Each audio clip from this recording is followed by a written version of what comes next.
college scholar cohort is very small, yet very mighty and passionate and curious and driven. I really wanted to meet people who have also a lot of academic interests, who like discussions, who like pondering over philosophical questions.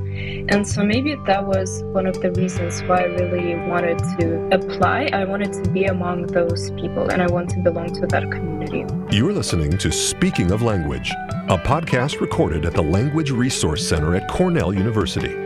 Each week, we explore a topic related to language pedagogy and language acquisition. This week on Speaking of Language, Cornell student Arina Danilina joins us to discuss her academic and linguistic journeys, the interaction between spaces and people, and finding connection over polarization. Welcome to a brand new season of Speaking of Language. Angelica and Sam here. We are excited to kick off season 17 with one of our current Cornell students, Arina Danilina. As a dedicated facilitator of Russian conversation hours and a participant in the College Scholar program, Arina's research investigates how the architecture and design of refugee housing impacts mental health. We will hear all about Arina's findings, additional endeavors, and future plans today on our podcast. Welcome to Speaking of Language, Arina. Thank you guys for having me. It's so good to be here. So before we get started, can you share a little bit about what brought you to Cornell and what your background with languages looks like? Sure. So I was born and raised in Russia, but I've always felt like my heart or mindset belong somewhere abroad. Because there were a lot of cultural things in Russia and Ukraine and other Slavic countries that I couldn't associate myself with. And this thought that I belong somewhere else has always been at the back of my mind, but then it reinforced once I started thinking about pursuing higher education and graduating from high school. So I attended physics and math lyceum since I was 11 years old, and physics and math has always been something that I did academic-wise. But at the same time, I knew that I really wanted to be a doctor, and my favorite subjects at school were literature, art history, sociology, Russian language, English language. So I didn't really know where I belong within the Russian educational system. So in Russia, how it works is you graduate from high school, and 2 years before graduation, you start preparing for specific subject tests that you're aspiring to major in once you enter university. And for me, I didn't know because I wanted to be a doctor, but doesn't mean that I need to do bio and chemistry. But at the same time, I really like history, so do I need to start preparing for history? So it was really confusing. And I knew that the best subjects for me right now, or the best course I can get, are in physics and math. But this is not what I wanted to do. And in Russia, once you enter university and you realize that, for example, you don't like economics and you want to do art history or you want to do psychology, you need to drop out of university, study for those tests for another 1-2 years, and then reapply. Oh, wow. So, yeah, it's a very intense educational system, and I knew that this is not for me because I knew that physics and math and econ are not my passions. So that's when I started looking for universities abroad, and I found Cornell, and specifically America, because in the US you can enter university and no one tells you you need to decide what to major in since day one of freshman year. Yeah, so that what attracted me the most, academic exploration and freedom, and being able to explore and have fun and then decide what your heart liked the most. Nice. That's the story of how I decided to move to the US specifically.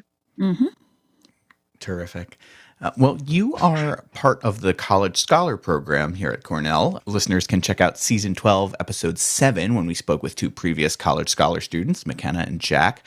You talked about this a little bit already, but why did you decide specifically to apply to that program? And what does your honors thesis focus on? When I was freshman, I came in as psychology major, and I started majoring in math too. But at the same time, I opened a whole field of archaeology for myself, and I felt in love, and I genuinely thought I would pursue grad school in archaeology, and I even went to excavate in Israel in summer 2023. I also really like writing and literature, so I still couldn't decide where I'm falling into. And so my best friend send me a link for a college scholar info session, and she says, look, there is a program for undecided people like you are. And I was like, okay, fine.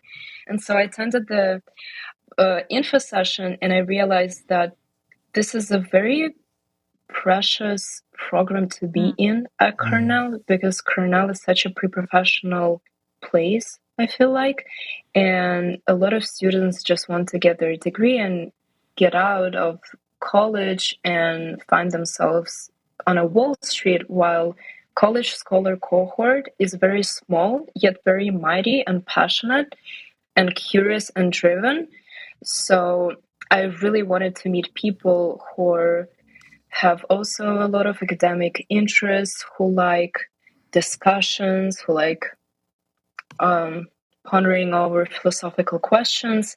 And so maybe that was one of the reasons why I really wanted to apply. I wanted to be among those people, and I want to belong to that community.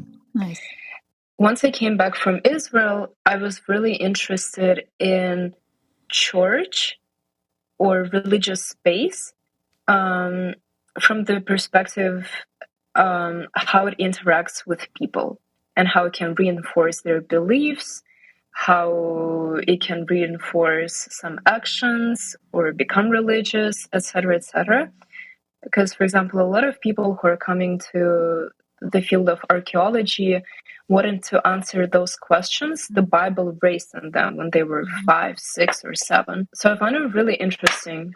And when I applied, my project was about exploring religious spaces from 3 perspectives. So the first one is psychological and neuroscientific. So how religious space influences your senses of perception, because you always smell something, like candles, you hear something, you engage with icons, for example, by touching or kissing them. Then the second perspective was mathematical. I was really interested in how the space is organized geometry-wise, because mosques, for example, are mostly circular or round, but Orthodox churches look like a U shape, and Catholic churches, even though they're still Christian churches, also have a different geometry. So I was interested in that. And the last perspective was archaeological, architectural, and art historical. So how to design a space in order to reinforce beliefs and make people feel like, wow, the divinity is real, and we can feel that.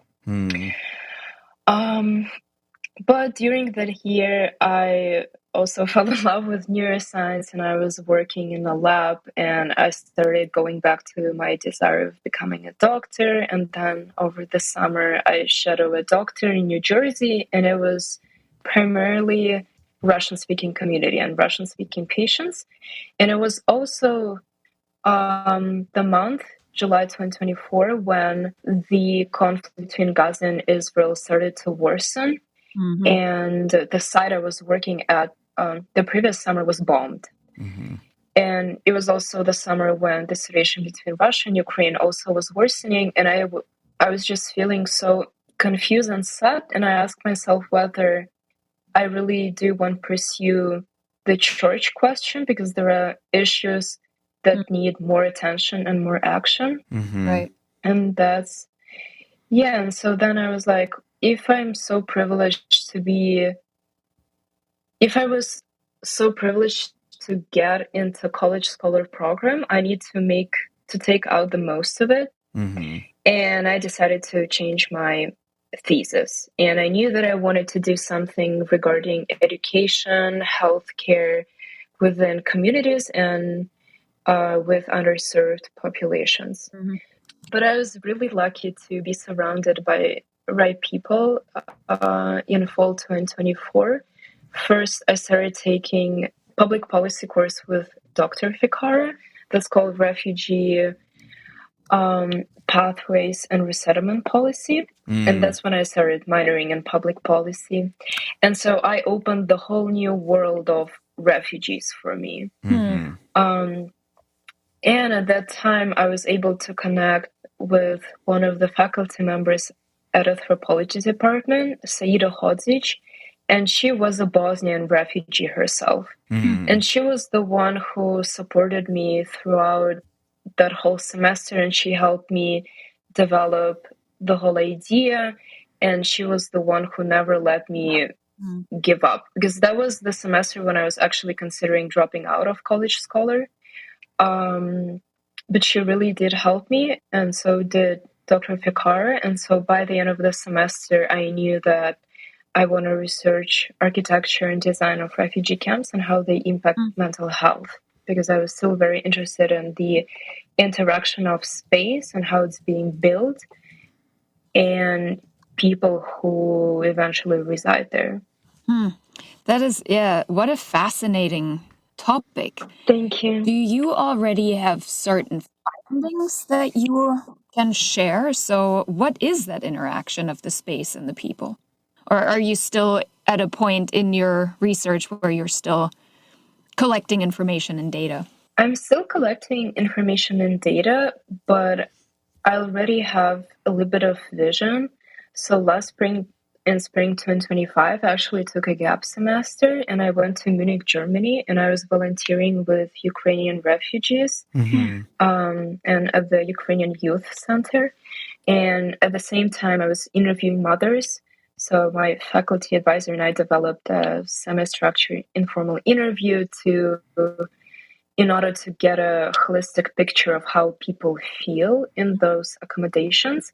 And so, yes, there were a lot of problems with privacy, hygiene, what to do with kids, because even when you move as a family and you obviously love your kids and your husband, but when you're stuck in the same room for at least 3 months, obviously you get tired of yourself. Children get tired of their parents. I'm also planning on interviewing Palestinian refugees, but before that, my faculty advisor and I decided to get deeper with literature research and start developing design guidelines right now based on literature, and then go into refugee population and get their feedback.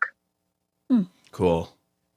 This is great. Yeah, we can't wait to hear what all, what you're going to do with all of the interview data and all of that. That's, yeah, what a meaningful project, Arina. Switching gears a bit, you have also facilitated Russian conversation hours here at the LRC in the past, for which we are very grateful. Why are languages important, and how do you convince your friends that they should learn a new language?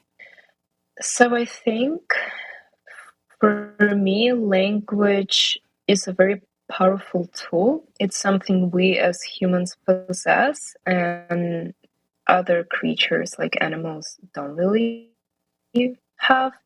And language can be as a meaning of uniting, but also the meaning of creating distance, make you feel lonely, etc., etc. And that's what I felt about Russian language when I came, because it was the time when the war between Russia and Ukraine started to escalate, and I was feeling so bad about my language, even though if we take Russian language as a separate agent, I really love it. It's very beautiful. There is so much beautiful literature and place and just so many ways to describe something.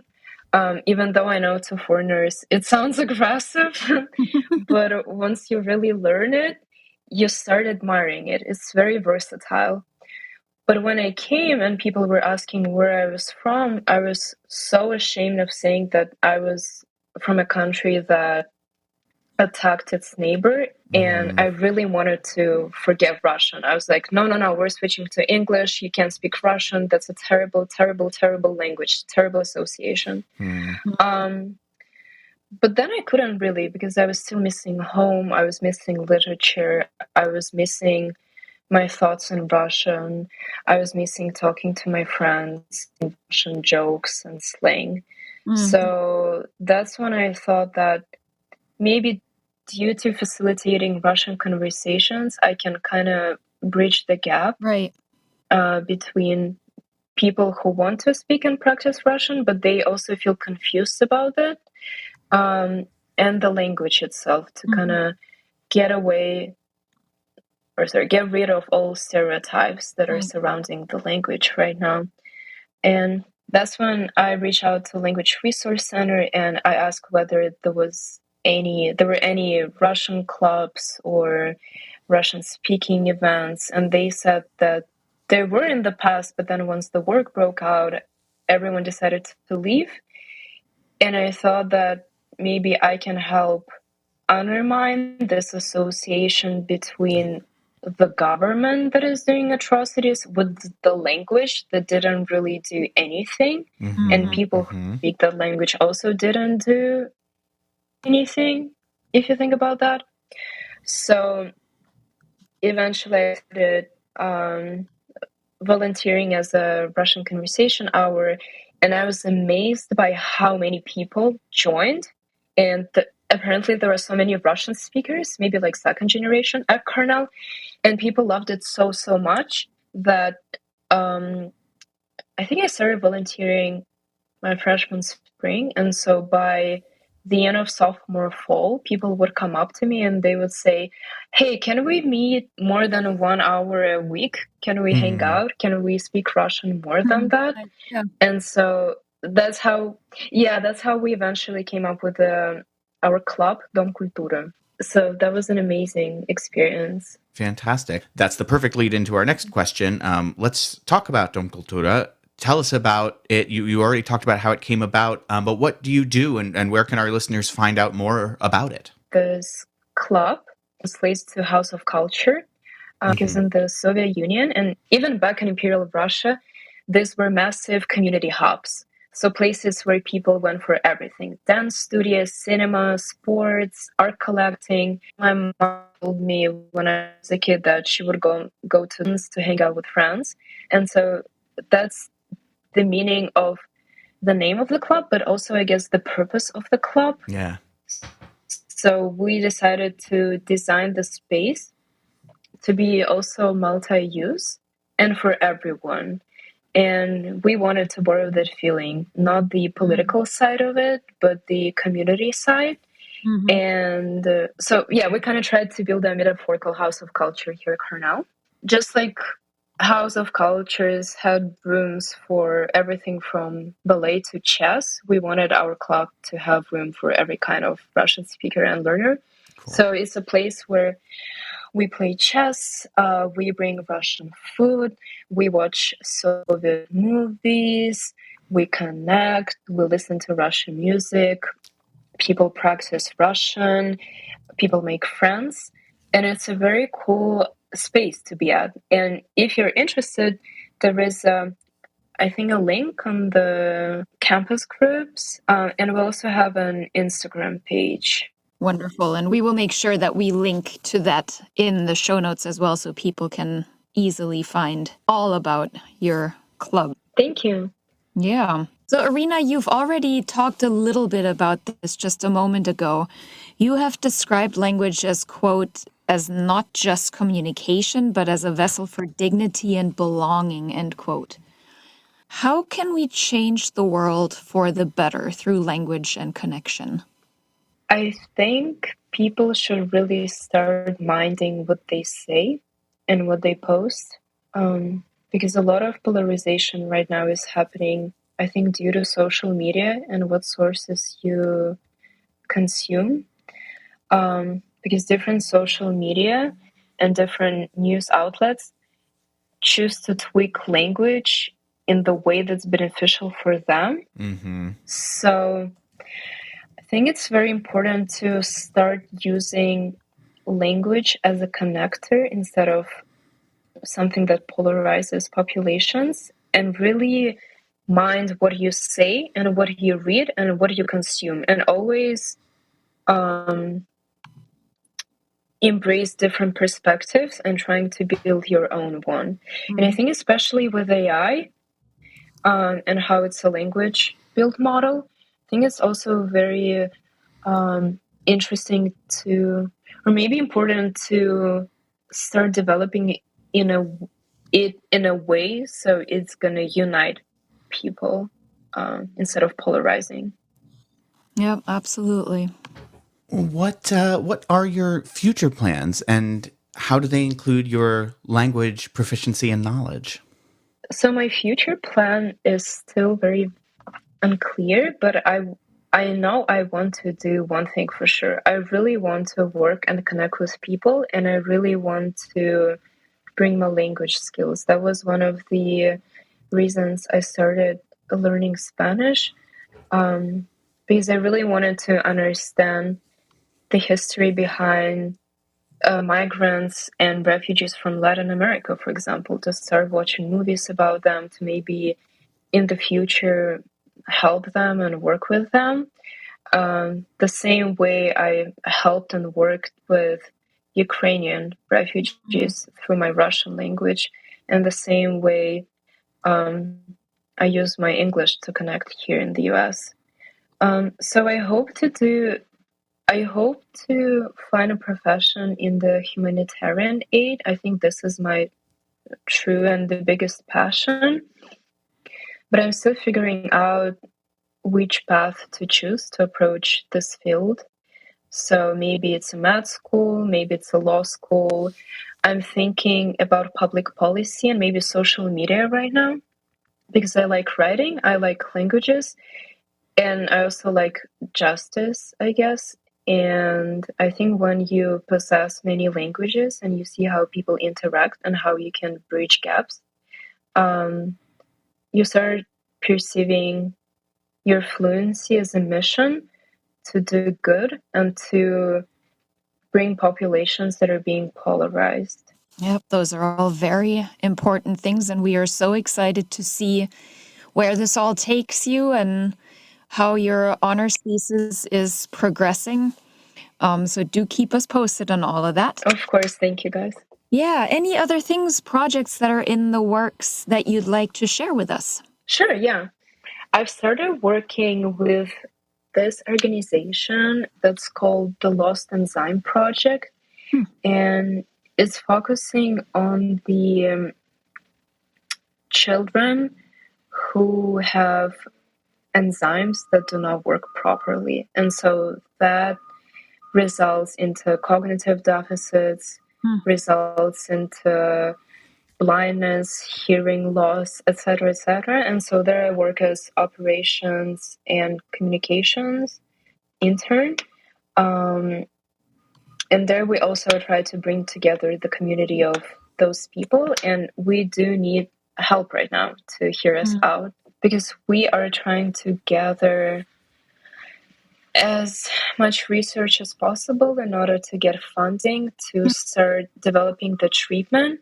So if anyone who's listening to this podcast right now is interested or knows the best way how to maybe fundraise, how to connect research with writing grants, all of that, let me know because we do need help and those kids need help too. And there are much more than you think. They're out there. Yeah. Fantastic. Well, thank you so much for sharing that. And thank you for sharing your time and your knowledge with us today. Before we sign off, we'd like to ask you for a word in a language you love, are learning, want to learn, that makes you feel inspired. What's that word for you? I think for me, there are two words that are interchangeable in my case. case. The first word is семья, which means family in Russian, and the second word is dom, which means house or home in Russian. And when I moved to the US, I was so still attached to семья, family, and my dom, home, back in Russia. I was so attached to those concepts that I felt so foreign in the US, and I didn't feel like I belonged. I tried to figure out what can I do, what American features can I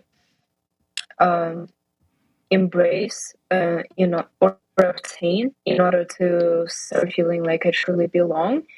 And then when I started my academic journey at Cornell, my work and moving in between two countries, I realized that you're actually the one who are making family and home, and you're the one who create the sense of home within yourself, and it's not the land. And especially when I started realizing that Russia as a country right now, as a land, is destroying this concept of home for me, and maybe in the future I won't be able to enter my homeland anymore, I desperately need to find something within myself. And now, as a senior at Cornell, I realized that I think my home and my family are anywhere in the world as long as I'm with people I love. Yep, absolutely. I know exactly what you mean. Awesome. Yeah. Well, Arina, it was fantastic chatting with you, hearing about all the wonderful and very important projects that you are working on. Thank you so much for speaking of language with us today. Thank you so much for having me. It's such a precious experience. You guys are amazing. We appreciate that very much. Next week, we will hear from Dr. Jamie Edmonds, the director of the Critical Languages Institute at Arizona State University. Until then, Auf Wiederhören! The Language Resource Center is located on the ground floor of Stimson Hall on Cornell's main campus in Ithaca, New York.